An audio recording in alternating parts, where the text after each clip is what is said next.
আসসালামু আলাইকুম ভিউয়ার্স, আবারও চলে এসেছি নতুন কোনো রেসিপি নিয়ে। বর্ষায় এই তালের সিজনে একদম নতুন স্বাদের নরম তুলতুলে মুখে দিলেই মিলিয়ে যাবে তালের দুধ পুলি পিঠা রেসিপি তোমাদের সঙ্গে শেয়ার করব। এইভাবে দুধ পুলি পিঠা বানিয়ে খেলে এর স্বাদ কখনোই ভুলতে পারবে না। একবার বানিয়ে খাবার পর দেখবে বারবার বানাতে ইচ্ছা করবে, আর এতটাই বেশি সুস্বাদু হয় একটার পর একটা খেতেই থাকবে। চলো তাহলে অসম্ভব মজাদার এই নরম তুলতুলে দুধ পুলি পিঠা কীভাবে বানিয়ে নিলাম প্রথম থেকে শেষ পর্যন্ত দেখে নিই। পিঠে বানানোর জন্য প্রথমেই ডো তৈরি করে নেব। তার জন্য চুলায় একটা প্যান বসিয়ে দিয়েছি আর দিয়ে দিলাম হাফ বাটি সুজি। চুলোর ফ্লেমটাকে একেবারে লোয়ে রেখে একটা স্প্যাচুলা দিয়ে অনবরত নেড়ে চেড়ে সুজিটাকে খুব ভালোভাবে ভেজে নিতে হবে যতক্ষণ না সুজির কাঁচা গন্ধটা চলে যাচ্ছে। তবে সুজির কালারটা না কোনোভাবে চেঞ্জ হয় বা পুড়ে না যায় সেদিকে অবশ্যই লক্ষ্য রাখতে হবে। এখানে সুজিটাকে প্রায় 4 থেকে 5 মিনিট সময় নিয়ে আমি খুব ভালোভাবে ভেজে নিয়েছি। তারপর দিয়ে দিলাম ঠিক ওই বাটি মেপেই 1 বাটি ফ্রেশ ঘন তালের পিউরি। খুব ভালোভাবে নেড়েচেড়ে এখানে ডোটাকে তৈরি করে নিতে হবে। আর হ্যাঁ, অবশ্যই কিন্তু চুলোর ফ্লেমটাকে একেবারে লোয়ে রেখেই এই কাজটা করে নেবে। দেখতেই পাচ্ছ বন্ধুরা, ডোটা কিন্তু খুব সুন্দরভাবে আমার তৈরি হয়ে গেছে। আর এই ডোটা তৈরি করতে খুব বেশিক্ষণ সময় লাগে না, 3 থেকে 4 মিনিটের মধ্যেই দেখবে রেডি হয়ে যাবে। আর দেখতেই পাচ্ছ বন্ধুরা, এখানে ডোটা কিন্তু খুব বেশি টাইট করে আমি বানাইনি, একটু সফট করেই বানিয়ে নিতে হবে। এতে পিঠাগুলো তৈরি করতে অনেক বেশি সুবিধা হবে। এবার চুলোর ফ্লেমটাকে অফ করে দিয়ে একটা প্লেটের মধ্যে ডোটাকে নামিয়ে নিলাম। খুব ভালোভাবে ঠান্ডা হয়ে যাওয়া পর্যন্ত অপেক্ষা করব। ততক্ষণে চলো পিঠার জন্য পুরটা তৈরি করে নেব। এদিকে চুলায় আবারও একটা প্যান বসিয়ে দিয়েছি আর দিয়ে দিলাম 1 বাটি নারকেল কোড়া, আর মিষ্টির জন্য দিয়ে দিলাম চিনি। মিষ্টির পরিমাণটা তোমরা তোমাদের পছন্দ মতো এখানে বাড়িয়ে কমিয়ে নেবে। তারই সাথে দিয়ে দিচ্ছি 2 চা চামচের মতো পানি, যাতে চিনিটা খুব সহজে মেল্ট হয়ে যায় আর পুরটা তৈরি করতে খুব বেশি সময় না লাগে। অনবরত নেড়েচেড়ে এখানে পুরটা তৈরি করে নিতে হবে, তা নাহলে নারকেলটা প্যানের নিচেই লেগে যেতে পারে বা পুড়ে যেতে পারে। সুন্দর একটা ফ্লেভারের জন্য এখানে একটা এলাচের মুখ একটু ফাটিয়ে দিয়েছি। আর দিয়ে দিলাম 1 চিমটির মতো নুন আর 2 চা চামচের মতো গুঁড়ো দুধ। গুঁড়ো দুধটা ব্যবহার করলে পুরের টেস্টটা অনেক বেশি ভালো আসে, তবে তোমাদের হাতের কাছে না থাকলে স্কিপ করতে পারো। খুব ভালোভাবে নেড়েচেড়ে সমস্ত কিছুকে মিশিয়ে নিচ্ছি। তো এখানে পুরটা কিন্তু খুব সুন্দরভাবে আমার তৈরি হয়ে গেছে। এবার চুলোর ফ্লেমটাকে অফ করে পুরটাকে নামিয়ে ভালোভাবে ঠান্ডা করে নিচ্ছি। আর এদিকে ডোটাও কিন্তু বেশ ভালোভাবে আমার ঠান্ডা হয়ে গেছে।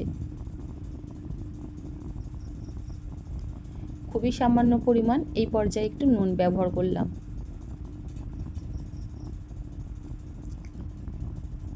ডোটাকে খুব ভালোভাবে মেখে নিতে হবে। 2 থেকে 3 মিনিট মেখে নিলেই যথেষ্ট, কারণ এই ডোটা খুব বেশি শক্ত করে আমি বানাইনি, অনেকটাই সফট আছে, তাই মেখে নিতে কোনো রকম অসুবিধা হবে না। হাতের মধ্যে সামান্য একটু তেল মেখে নিচ্ছি যাতে ডোটা হাতের মধ্যে লেগে না যায়।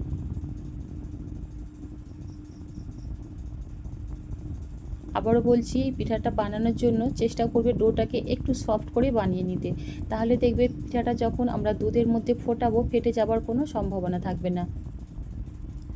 এবার এই ডোটাকে দেখতেই পাচ্ছ একটু লম্বা করে নিচ্ছি, তারপর এখান থেকে ছোট ছোট করে লেচি কেটে নিচ্ছি, ঠিক যেই সাইজের আমি পিঠাগুলো তৈরি করব।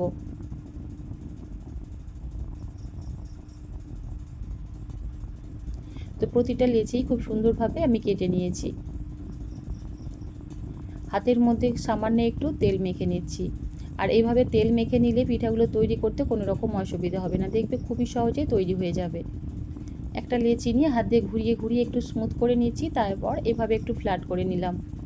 তারপর এই যে দেখতেই পাচ্ছ ঘুরিয়ে ঘুরিয়ে এইভাবে একটু বাটির শেপ তৈরি দিয়ে দিচ্ছি বা খোল তৈরি করে নিচ্ছি।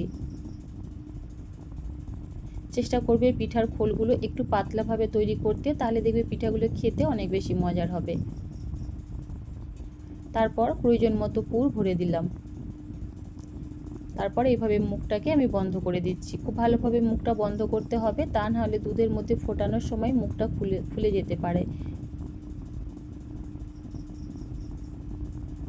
তো দেখতে পাচ্ছ বন্ধুরা, এখানে কিন্তু একটা পিঠে খুব সুন্দরভাবে আমি তৈরি করে নিয়েছি।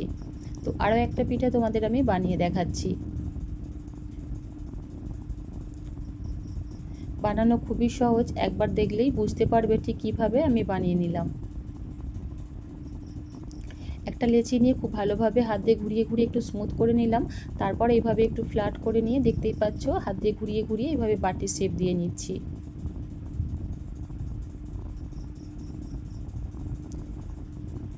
তারপর প্রয়োজন মতো পুর আমি এই খোলের মধ্যে ভরে দিলাম। তারপর মুখটাকে খুব ভালোভাবে বন্ধ করে দিতে হবে।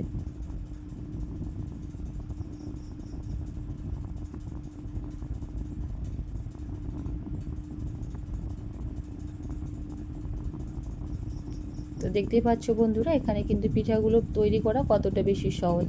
তবে তোমরা চাইলে যে কোনো ডিজাইনেই এই পিঠাগুলো তৈরি করে নিতে পারো। তো একইভাবে সমস্ত পিঠাগুলোই এখানে আমি তৈরি করে নিয়েছি।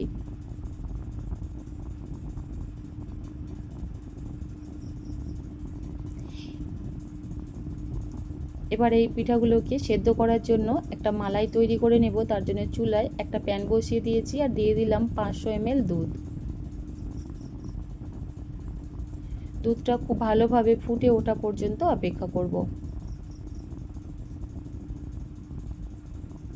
তারপর এখান থেকে 2 হাতা দুধ আমি উঠিয়ে নিচ্ছি, এটা পরবর্তীতে কাজে লাগাবো।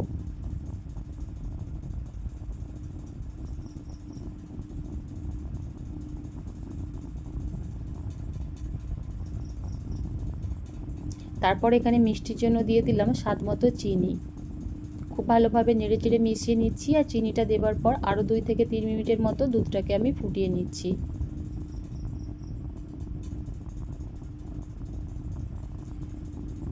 তো এখানে দুধটাকে খুব ভালোভাবে ফুটিয়ে নেবার পর দিয়ে দিচ্ছি আমি একটা একটা করে পিঠা।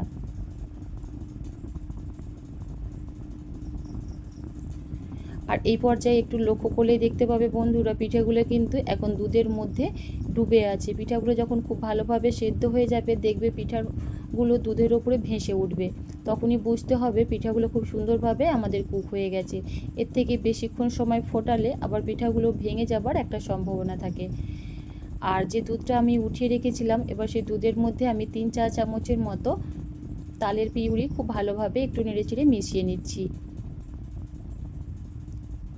তারপর দুধের মধ্যে অ্যাড করে দেব। আর এই তালের পিউরিটা দিলে মালাইয়ের টেস্টটা কিন্তু অনেক বেশি ভালো আসে, সুন্দর একটা তালের ফ্লেভার পাওয়া যায়। খুব ভালোভাবে নেড়েচেড়ে আলতো হাতে একটু মিশিয়ে দিচ্ছি। তালের পিউরিটা দেওয়ার পর 2 মিনিটের মতো দুধটাকে আমি ফুটিয়ে নেব। এর থেকে বেশিক্ষণ সময় ফোটালে পিঠাগুলো ভেঙে যাবে।